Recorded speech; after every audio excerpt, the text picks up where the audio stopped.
তাহলে ইরাকের পরে সিরিয়া, তারপরে ইরান, এরপরে পাকিস্তান। ঐক্য এবং শান্তির জন্য পৃথিবীতে বহু চেষ্টা করা হয়েছে, কিন্তু ঐক্য হয়নি। তাহসাবুহুম জামিআন ওয়া কুলুবুহুম শাত্তা। দেখা যায় এরা সব ইউনাইটেড, কিন্তু তাদের কলিজা একজন থেকে আরেকজনের কলিজা যোজন যোজন দূরে।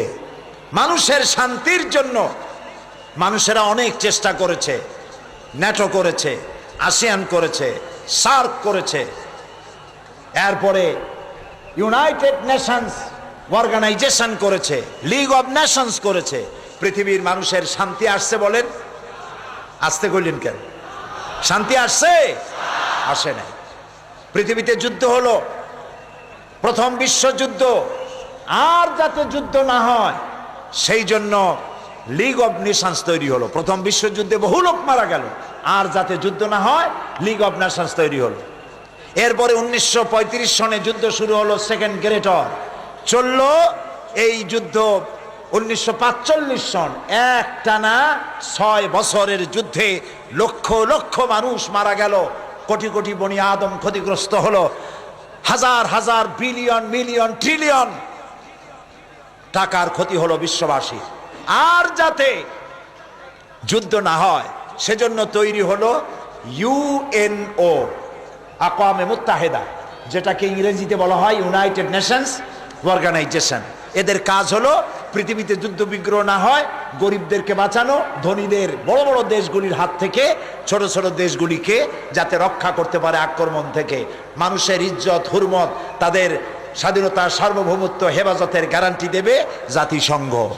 আমি প্রশ্ন করছি, এই জাতিসংঘ পৃথিবীর মানুষের জান মাল, দেশের স্বাধীনতার হেফাজত করতে পেরেছে? পারে নাই। বরং জাতিসংঘের ফতোয়া নিয়া বড় বড় মোড়লেরা তারা পৃথিবীর মুসলমানদের স্বাধীন রাষ্ট্রগুলিকে তস নস করে দিচ্ছে।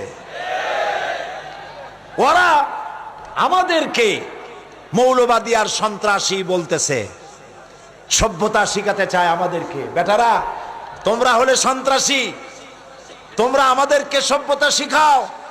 সভ্যতা শেখার জন্য আজকের আমেরিকা এবং ব্রিটেনকে ইসলামের দরওয়াজায় ভিক্ষুকের মতো দাঁড়ায় থাকতে হবে।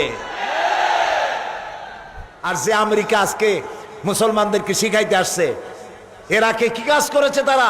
আল গরিব জিন্দানখানা, আল গরিব কি কারাগার, এই কারাগারের ভেতরে মুসলমান কয়েদিদেরকে উলঙ্গ করে তাদের মুখের উপরে পেশাব করেছে।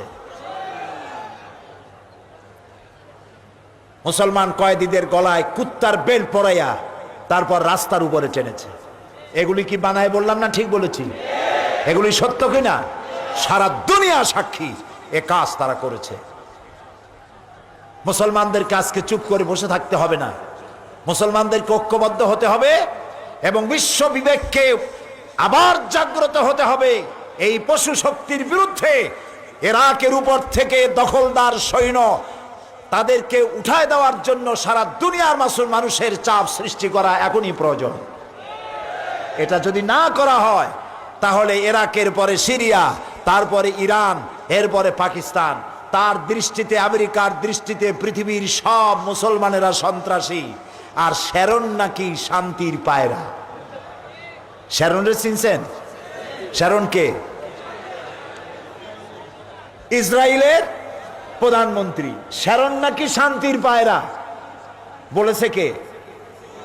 ওইটার নাম আমি নিলাম না। এ নাকি শান্তির পায়রা। তা আমি বলেছি, শ্যারন যদি হয় শান্তির পায়রা, তাহলে বিশ্বে অশান্তির শকুন কে?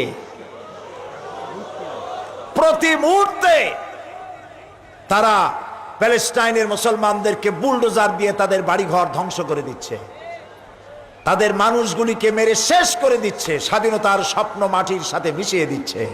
ইয়াসির আরাফাত আজ পৃথিবীতে নাই।